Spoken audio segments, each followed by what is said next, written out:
Okay, welcome to another video where I will be ranking the discography of the Police this time. And so basically, the Police is a band that is very unique in the aspect that they almost took different types of music like reggae, punk, world music, and kind of combined it with new wave and indie rock, and they have more hits than an anthill has ants. So they're one of those bands that just broke the mold and created their own way, their own sound, and nobody ever sounds like the Police. The Police are in a totally different world than any other band that I've ever heard. They're very reflective. And that's one thing that I liked about them. They do combine that sort of punk influence. I've never been a big fan of punk, not putting it down or anything like that. It's just personal taste. I prefer music that's a little bit more introspective and cerebral, that's mixed with the wittiness and cynicism and energy of punk. But it's never been one of my favorite things to listen to. But anyways, aside from that, the Police started in the 70s and went and became major stars in the 80s, especially around the MTV era. So we'll go ahead and start with my least favorite album by the Police. And again, I have to let everybody know I love the Police. So when I say my least favorite album, it still means that I love the album. It's just not as much as the other albums. So on that note, we will get started. So the first one I'm going to pull up is Zenyatta Mondatta. This was the first 80s album of the Police. It is what I consider their post-punk stage album after their first two albums. It has a very contemporary sound as opposed to the prior two albums. It's very slickly produced. It does have the hits "Don't Stand So Close to Me" and "Da Do Do Do Da Da Da Da," which two of those are two of my favorite songs off the album. Of course, I also like "Driven to Tears." That's a great song off Zenyatta Mondatta.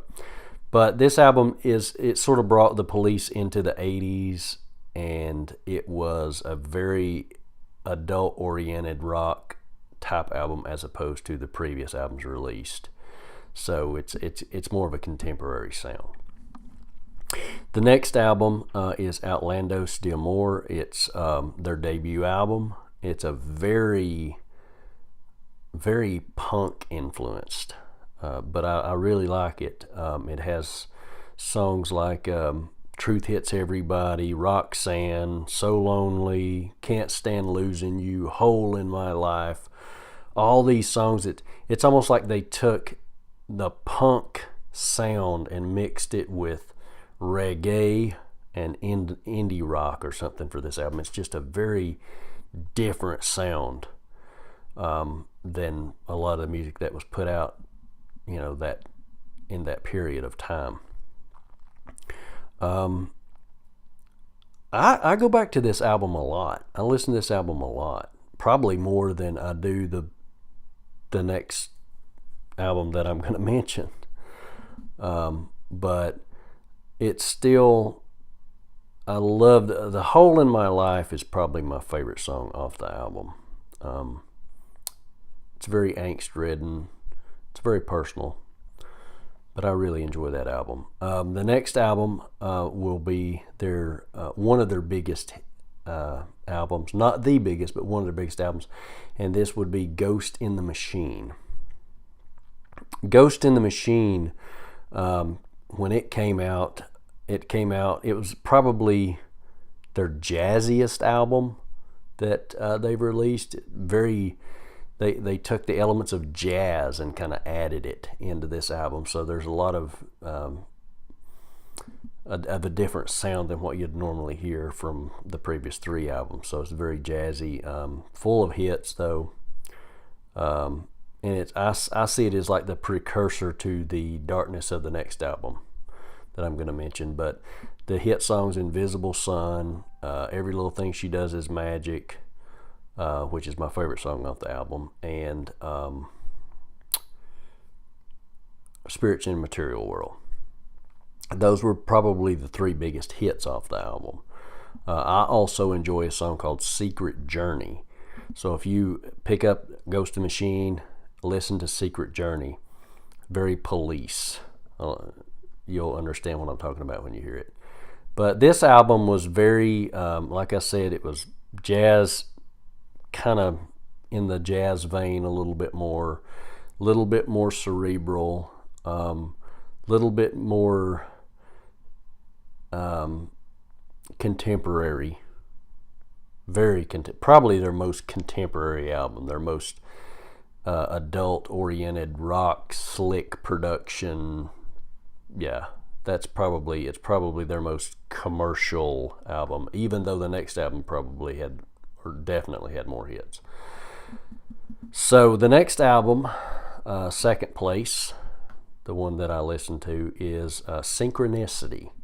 Synchronicity was their biggest hit album. It had the songs Every Breath You Take, which was a smash hit in the 80s, King of Pain, Wrapped Around Your Finger, Synchronicity 2. I mean, this album was just full of hits.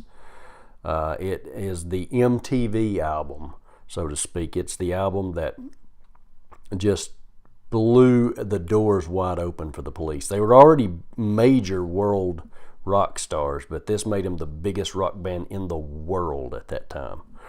They were just untouchable, combining the various elements of, going back to that punk sound in Synchronicity, but they combined it with a contemporary sound, with still had their kind of reggae-ish sound. Just everything that you could possibly think of Police-wise is in this album. More fleshed out, more professional, more cerebral, more energy than the previous two albums, and more bite. This album is a masterpiece for a reason. It is one of the highest selling albums for a reason, not just the hit songs. I mean, it had everything that you could possibly want from the Police. But it does not come in number one for me, because the album that I listen to the most that comes in number one for me personally is Regatta de Blanc, or de Blanc, however you want to pronounce it. It is the perfect mix of everything to me, Police, even more so than Synchronicity. I enjoy almost every song on it. When I listen to this album, I listen to it all the way through. I don't just pick and choose songs. It has Message in a Bottle. It has Regatta de Blanc. It has Bring On the Night. It has my favorite song, Bed's Too Big Without You. The bass line in this song, wow. I mean, this shows you the talent level of each member of that band. Sting on bass and vocals, Stuart Copeland on the drums, Andy Summers on the guitar and effects. If you really want to get a taste of the Police, I do recommend Synchronicity, but I would really recommend, if you've never heard of the Police and you've been living under a rock for 40 years, go get Regatta de Blanc and listen to it and love it. It is one of the greatest albums of all time. It is definitely within my top 10 favorite albums of all time. And so on that note, we will move on to the next, I suppose, YouTube show. I don't know what I'm going to be talking about next, but thank you for joining me with the Police. If you enjoyed this video, you can like or subscribe, or both. I'm trying to get my channel built, and so I would like to, I would appreciate your input, comments, and also your subscriptions and likes. I want to dedicate this video to one of my favorite YouTubers, and that would be RRR Rock Frog. He does a lot of the album reviews as well, so check out his channel. I'll have it in the link down at the bottom. And so until next time, thank you for watching, and subscribe.